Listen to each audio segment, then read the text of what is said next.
Respect versus obedience. आदर बनाम आज्ञाकारिता। आदर या सम्मान देना, बुज़ुर्गों को आदर देना, सम्मान देना, रिस्पेक्ट देना और बुज़ुर्गों का कहा मानना। मैं इन दोनों में डिस्टिंक्शन करना चाहता हूँ और मैं मानता हूँ कि ये ज़रूरी है।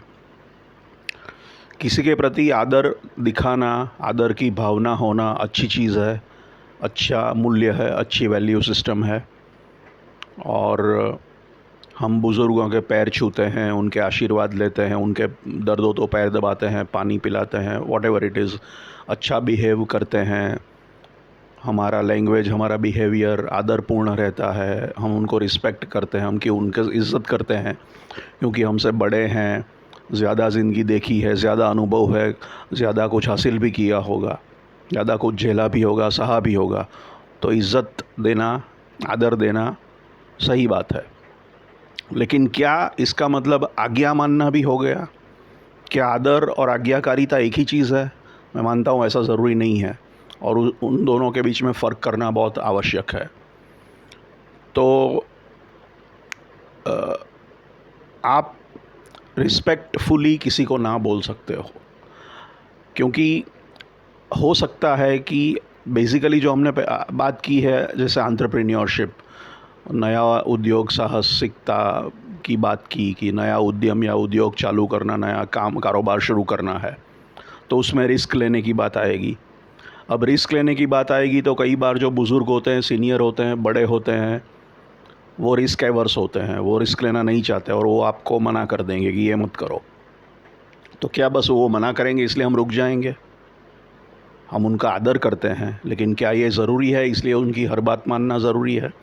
क्या हमें जो वो कहें वही करना है?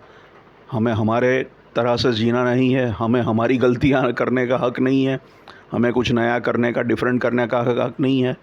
तो हम जोखिम उठा ही नहीं पाएंगे, क्योंकि जनरली सीनियर्स जोखिम उठाने के विरुद्ध होते हैं। जनरली, ऐसा हमेशा नहीं है, लेकिन जनरली सीनियर लोग रिस्क लेने से मना करेंगे। तो आप एंटरप्रेन्योरशिप कैसे करोगे जिसमें रिस्क है? इनोवेशन, नया करना। अब नया कैसे करने की बात आएगी जब हम पुरानी परंपराओं का, प्रणालिकाओं का, पुरानी चीज़ों का, अतीत का ही इतना आदर करते हैं, बुज़ुर्गों का आदर करते हैं, सीनियरिटी का आदर करते हैं। तो इसका मतलब तो ये हुआ कि वो हमसे ज़्यादा स्मार्ट है, सुलझे हुए हैं, सयाने हैं, सब कुछ है। तो जो बेस्ट सिस्टम है, बेस्ट ही है, वो तो ऑलरेडी उन्होंने कर दिया है। तो फिर नया करने की गुंजाइश ही नहीं है, क्योंकि नया करना ज़रूरी नहीं है, क्योंकि जो बेस्ट था, हम हमारे बुज़ुर्गों का आदर करते हैं, हमारे पहले बुज़ुर्गों ने काम किया। तो का हम इतना आदर करते हैं कि वो कुछ गलत कर ही नहीं सकते। तो उन्होंने बेस्ट पॉसिबल जो था और जो होना चाहिए वही कर दिया है।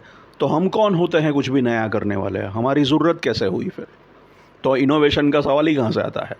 क्योंकि जो भी कुछ अच्छा और बढ़िया बेस्ट होना था वो हो चुका, क्योंकि बुज़ुर्गों ने किया है। और हम तो बुज़ुर्गों को बहुत रिस्पेक्ट देते हैं और आदर करते हैं, सम्मान करते हैं और उनकी बातें मानते हैं।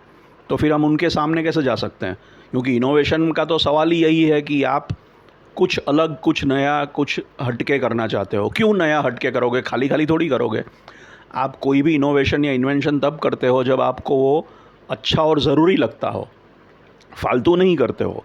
दुनिया में जो यूज़फुल इनोवेशन या नई टेक्नोलॉजी आती है, नया साइंस होता है, नई इंजीनियरिंग होती है, नया इन्वेंशन होता है, वो या तो एकदम नई क्रांति लाता है, या जो बहुत बड़ा बदलाव, अच्छा बदलाव लाती है, या सुधार लाती है। और ये एटलीस्ट यही पर्पस के साथ लिए तो हम करते हैं।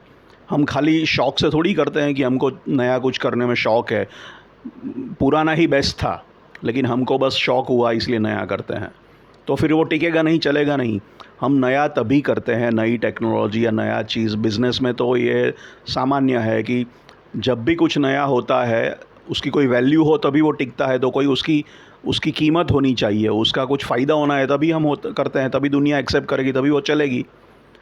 तो हम नया कब करेंगे अगर हम पुराने को ही सही और श्रेष्ठ मानेंगे? तो हम करेंगे ही नहीं। करेंगे क्यों?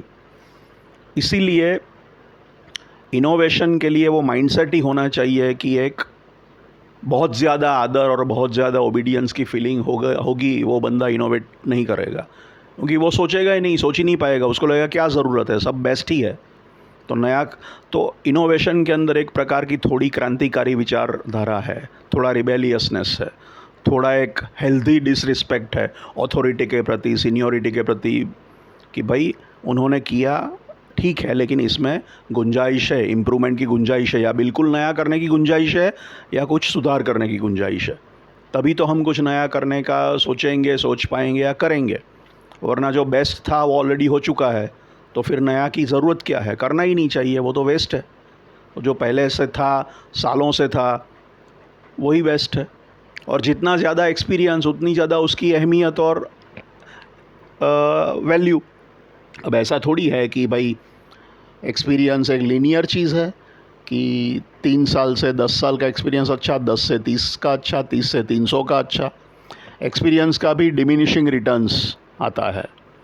इकोनॉमिक्स में कहते हैं डिमिनिशिंग मार्जिनल यूटिलिटी और लॉ ऑफ डिमिनिशिंग रिटर्न्स। मतलब आप कोई गुलाब जामुन खाते हो तो पहला गुलाब जामुन खाया तो जो आनंद मिला वो दूसरे से नहीं मिलेगा, दूसरे से मिला वो तीसरे से नहीं मिलेगा। तो धीरे धीरे जो इंक्रीमेंटल एडिशनल मार्जिनल आप यूनिट ऐड करते जाते हो, आपका सेटिस्फेक्शन, आपका यूटिलिटी कम होती जाती है, क्योंकि धीरे धीरे पेट भरता रहता है। तो उतना संतोष 5वें गुलाब जामुन से उतना संतोष शायद नहीं मिलता जितना पहले, दूसरे, तीसरे से मिलता हो। तो ये सीधी सी बात है।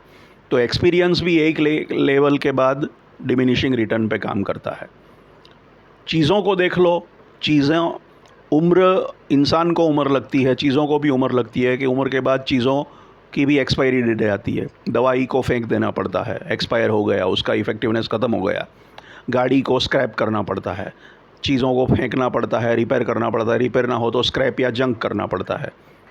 तो उम्र भी, इंसान की उम्र भी धीरे धीरे एक लेवल के बाद डिक्लाइन है, तभी तो मौत आती है, तभी तो बुढ़ापा आता है।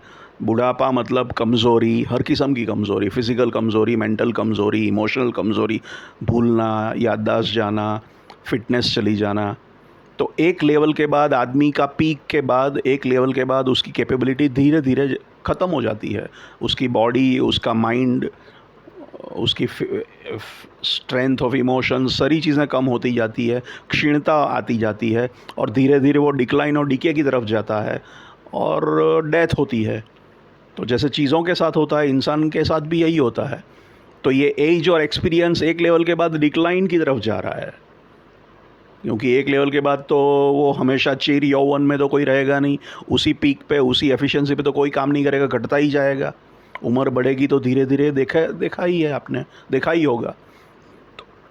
तो एक्सपीरियंस का भी एक लिमिट है। उसके बाद आदमी नया कुछ सीखता नहीं, नया सोचता नहीं, फिर एक सेट पैटर्न में बैठ जाता है काम करना उसका। वो ज़्यादा एक्सपीरियंस से हमेशा ज़्यादा विजडम, ज़्यादा नॉलेज, ज़्यादा स्मार्टनेस नहीं आती। एक लेवल के बाद एक्सपीरियंस नया वैसे टेक्निकली गैदर होता रहता है, 3 साल के बाद, 4 साल के बाद, 5 साल, ऐसे काम करते गए एक्सपीरियंस बढ़ता गया, बिकॉज वो तो सिंपली टाइम का मेजरमेंट कर रहे हो। लेकिन ये जो टाइम ऐड हुआ वो हमेशा आपके ज्ञान में, आपके विजडम में एडिशन नहीं देता, क्योंकि एक लेवल के बाद आपकी थिंकिंग धीरे धीरे बंद हो जाती है। या तो आप नया सोचना बंद कर देते हो, या एक ही तरह से कंडीशन हो चुके हो तो उसी तरह से सोचते हो, नया आप देख भी नहीं सकते, सोचते भी नहीं। तो आपका वो कैपेबिलिटी कम हो जाती है, और कभी कभी रुक जाते हो वहीं पे। एक्सपीरियंस बढ़ता है लेकिन आपकी सोच वहीं पे रुकी है, या तो फिर धीरे धीरे डिक्लाइन होती है। तो एक्सपीरियंस का भी एक लिमिट है, उसके बाद उसका इतना फ़ायदा नहीं है। और किस आदमी के लिए कितना एक्सपीरियंस काम का, क्या बेस्ट ऑप्टिमम एक्सपीरियंस होना चाहिए, उसका कोई कायदा नहीं है। इंडिविजुअल के ऊपर और सिचुएशन के ऊपर डिपेंड करता है। कोई आदमी 3 साल में इतना कुछ सीख ले जो कोई आदमी 10 साल में सीख ना पाए, तो आदमी के ऊपर, सिचुएशन के ऊपर डिपेंड करता है। तो एक्सपीरियंस का भी कोई स्टैंडर्ड फार्मूला है नहीं कि आइडियल ऑप्टिमम एक्सपीरियंस इतना होना चाहिए।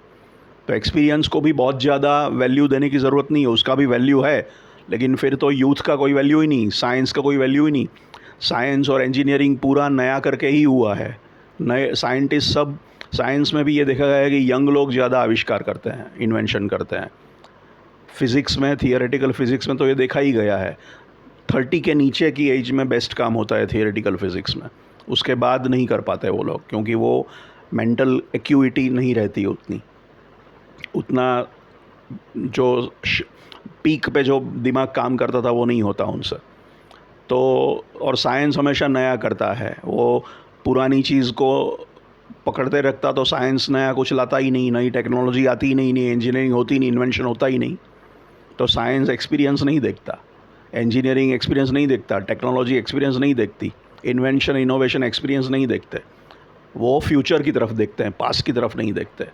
तो हमको भी ये रियलाइज़ करना चाहिए कि अगर एंटरप्रेन्योरशिप और इनोवेशन का कल्चर अगर डेवलप करना है, रिस्क टेकिंग, एक्सपेरिमेंटेशन, नई चीज़ें करना, नई आविष्कार करना, खोज करना, इनोवेट करना, कुछ क्रांतिकारी, बड़ा क्रांतिकारी कदम लेना या छोटे छोटे इम्प्रूवमेंट करना, इंक्रीमेंटल या रेडिकल सुधार करना, बदलाव लाना, उसके लिए फिर पास्ट से, बुज़ुर्गों से रिस्पेक्ट करो, पास्ट को रिस्पेक्ट करो, पास्ट की अचीवमेंट को रिस्पेक्ट करो, लेकिन उसी के प्रभाव में मत रहो, फ्यूचर की ओर देखो। और अगर वो ये करने से रोक रहे हैं तो डिसोबे करना ज़रूरी है, रिस्पेक्टफुली डिसोबे करो, वरना वो कुछ नया होने नहीं देंगे और करने नहीं देंगे आपको। फिर अगर आपको लगता है कि भाई यही सही है क्योंकि ये बुज़ुर्ग है, तो वो आपकी वैल्यू सिस्टम हो सकती है कि भाई मैं बुज़ुर्ग का इतना सम्मान करता हूँ कि मैं उसको डिसोबे नहीं कर सकता। तो फिर उनकी इच्छा नहीं है तो हम, अच्छा लगे जो भी लगे, हम नहीं करेंगे। वो हो सकता है आपकी वैल्यू में ऐसा हो, मैं इससे सहमत नहीं हूँ। मैं कहता हूँ रिस्पेक्ट अपनी जगह है, ओबीडियंस अपनी जगह है। हमें हमारी ज़िंदगी जीने का हक़ है, हमारी लाइफ हमारे तरीके से जीने का। हमारी गलतियाँ हमें करने दो, उनसे हमें सीखने दो। और जब ज़रूर सबकी सुनो, बुज़ुर्गों को भी सुनो, उनकी बात सही लगे तो वो करो, दूसरों की बात सही लगे तो लोगों, किसी के पास मोनोपोली है नहीं। यंग आदमी भी नया अच्छा आइडिया दे सकता है, बुज़ुर्ग भी दे सकता है, ऐसा कुछ फिक्स तो है नहीं। तो रिस्पेक्ट और ओबीडियंस के बीच में फ़र्क करना चालू करना चाहिए, सोचना। हम रिस्पेक्ट ज़रूर करें, अच्छी बात है, लेकिन ओबे करें, आज्ञा माने, वो ज़रूरी नहीं है। वो सही लगेगा तो ही करना चाहिए, वरना नयापन कुछ नहीं होगा, इम्प्रूवमेंट नहीं आएगी, इनोवेशन नहीं होगा, एंटरप्रेन्योरशिप नहीं हो पाएगा, वो मुश्किल हो जाएगा। वो कल्चर डेवलप करने के लिए इस तरह की सोच डेवलप करना ज़रूरी है।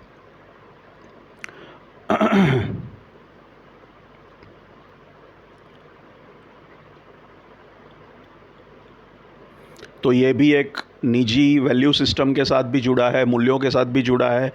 लेकिन चूँकि हमने इनोवेशन और एंटरप्रेन्योरशिप की बात की, उसमें नए की ही बात है, तो नया है तो फिर पुराने को तो हट जगह देनी पड़ेगी, और इसके लिए ये डिफ़रेंशिएशन करना ज़रूरी है। Thank you.